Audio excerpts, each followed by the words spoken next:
해충화 386번입니다. 소유거품 벌레에 대한 문제가 나왔네요. 다음 중 설명이 적절하지 않는 것은 하고 물어봤습니다. 1년 1회 발생하는 것 서유거품 벌레 맞고요. 알로 활동합니다. 무엇이요? 서유거품 벌레가요. 그리고 특이하게 소나무 신초에 거품을 분비하면서 주배부를 빨아먹습니다. 이러한 특징을 가지고 있는데 소유거품 벌레인데요. 소유거품 벌레는 쥐머리 거품벌레과가 아니라요, 거품벌레과입니다. 지금 책에서 잘못 나온 것 같아요. 거품벌레과이고 쥐머리 거품벌레과는 쥐머리 거품벌레가 따로 있습니다. 따라서 답은 1번이 되겠습니다. 거품벌레과이다. 책 오류라는 것. 387번입니다. 뿔매미에 대한 설명이 나왔네요. 뿔매미에 대해서 적절하지 않는 것은 기주특이성이 있다. 책에 나와 있죠? 산란된 부위의 윗부분이 말라 죽는다. 맞습니다. 이것도 책에 나와 있어요. 그리고 이거는 기주식물을 흡집하여 피해를 일으키는 노린재과의 대표적인 특성을 가지고 있습니다. 그런데 매미과가 아니라 뿔매미는 뿔매미과라고 해서 따로 있습니다. 즉 노린재목, 매미, 아목, 그리고 뿔매미과가 되는 거지 매미, 아목, 매미과가 아니라는 말이에요. 꼭 알아두시면 좋을 것 같고요. 이게 2021년도 산림병해충 산림과학원에서 나온 관행문이 있어요. 거기서 야구 뿔매미에 대해서 잠깐 나옵니다. 그런데 아직 연구를 더 해야겠지만은 만약에 실기시험에 공부를 하신다면은 야구 뿔매미에 대한 사진도 알아두셨으면 좋겠어요. 이게 벚나무를 가해야 한다고 나와 있거든요. 아마 2022년 올해 상반기 또는 하반기에 뿔매미가 나오지 않을까, 어려운 문제로서요 나오지 않을까 해서 문제를 내보았습니다. 388번입니다. 다음 중 적절하지 않는 것은 뿔매미과라고 제가 말씀드렸죠. 참매미는 매미과가 맞고요. 방패벌레는 매미충과가 아니라 방패벌레과입니다. 즉 노린재목, 매미, 아목의 방패벌레과가 돼야 방패벌레가 그 과에 맞는 거고요. 외전매미충, 다행히 매미충과가 맞습니다. 따라서 답은 3번이 되겠고요.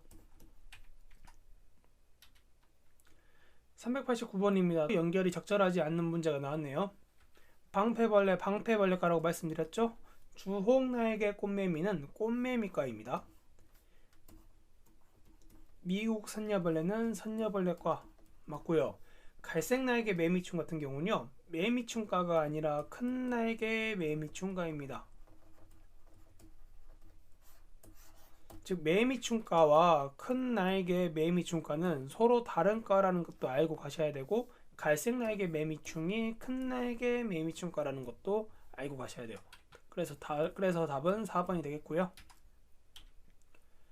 라이코르마 델리카툴라에 대한 설명으로 적절하지 않는 것은 하고 물어봤습니다. 자, 답은 1번입니다.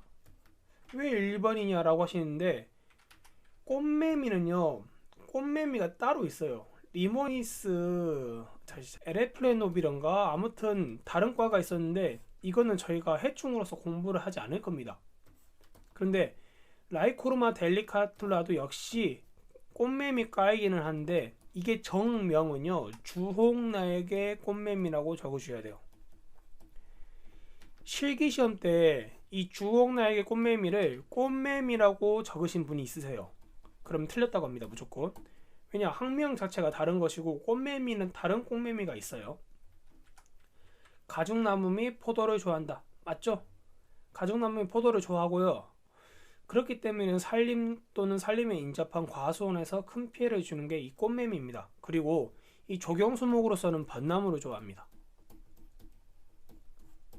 외래해충 맞고요. 외래해충 같은 경우 중국 남부지방에서 이게 왔다고 하더라고요. 그리고 사령증 이후에 몸에서 붉은 반점이 생깁니다. 맞습니다. 사령증 이후부터 몸에서 붉은 반점이 생긴다.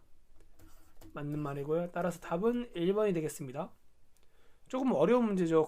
그러나 이런 부분에 대해서 확실히 점수를 맞고 들어가셔야 실기시험 때도 실수를 안 하십니다. 산녀벌레가 알을 낳은 곳은 하고 물어봤습니다. 3m 이상의 1, 2년생 끝까지는요 매미과가 그러고요.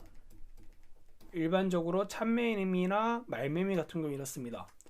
줄기 및 가지 같은 경우는 주옥나에게 꽃매미가 그래요. 그런데 이와 비슷하게 키가 낮은 1, 2년생의 파란 줄기 같은 경우는 갈색나에게 매미충 이렇습니다. 그렇기 때문에 실기시험 이제 공부할 때는요 이 사진 두 개를 유심히 보셔야 돼요. 그리고 1, 2년생 끝까지가 마른다는 말은요 2022년도 상반기 나무사 2차 시험에 논술에서 언급이 되었던 내용입니다. 논술에서요 느티나무 끝에 가지가 말라간다 라고 했는데요 거기에 대한 이제 추측으로서 저는 매미가 산란을 하였다 라고 적은 기억이 있거든요. 이런 부분도 배경 지식이 실기시험 때 도움이 되니까요 알고 가시면 좋을 것 같고요. 일반적으로 산녀벌레는요 알을 줄기와 줄기 사이 이 부위에 낳는데요 이거를 저희들이 육안으로 분간하기가 어려워요. 그래서 일반적으로는 발견할 수 없어서 제가 사진 자료를 찾아봤지만은 발견할 수도 없었고 제가 사진 자료를 찾아봤지만은 어려웠어요. 그래서 상식적으로는 이제 알고 계시되 사진 자료로는 아마 나오지 않을 것이다 라는 게 제 개인적인 생각입니다. 산녀벌레가 알을 낳는 곳은 줄기와 줄기 사이이다. 그래서 답은 3번이 되겠고요. 귤 가루이에 대한 설명으로 적절하지 않는 것은 하고 물어봤습니다. 자 볼게요. 귤 가루이 노린재목 가루이 거다. 이거 맞습니다. 가루이과 나무이과 두 가지가 있는데 그 중에서 가루이라고 나와 있으면 가루이과고요. 기주 특이성을 갖는다 라고 했는데 자 나무이과가 기주 특이성을 갖습니다. 기주 특이성을 갖는 것은 나무이과고요. 즉 가루이는 협식성 또는 광식성을 가지고 있어요. 예를 들어 귤가루이 같은 경우는 귤나무, 광나무로 가야 하거든요. 제주도에서. 그렇기 때문에 광식성이기 때문에 이것이 광나무나 귤나무를 가해야 한다 라고 이해를 하셔야 되고 나무의과가 나무위를 가해야 한다고 생각하십시오. 밀라무질을 분비한다 라고 나와 있는데요. 이 말도 역시 맞습니다. 밀라물질을 분비합니다. 그런데 특이하게 벽오동 나무위라고 해서 밀라물질을 만드는 벽오동 나무위가 있습니다. 근데 벽오동 나무위는요 나무이과가 아니에요. 벽오동 나무이과라고 해서 따로 있습니다. 즉 나무위는 밀랍물질을 만들지 않아요. 벽오동 나무이과의 벽오동 나무위가 밀랍을 만들고요. 가루위도 역시 밀랍을 만듭니다. 그렇기 때문에 맞고요. 자, 벌레혹을 만들거나 충형을 형성한다. 이 부분은 나무이에 대한 설명입니다. 대표적으로 뭐가 있냐면은 느티나무에 발생하는 큰 팽나무이가 있어요. 즉 나무이과 같은 경우는 충형을 형성하고 가루이과 같은 경우는 밀랍물질을 분비한다 라고 이해하셔야 됩니다. 가루이과에 대한 설명이었고요. 그럼 다시 한번 정리해 볼게요. 이것은 맞는 말이고요. 기주특이성을 갖는다. 이것은 나무이과고요. 밀랍물질을 분비한다. 이것도 역시 가루이과 맞는 말입니다. 그러나 벌레혹을 만들거나 충형을 형성한다. 이거는 나무이과에 대한 설명입니다. 따라서 답은 2번, 4번이 되겠습니다.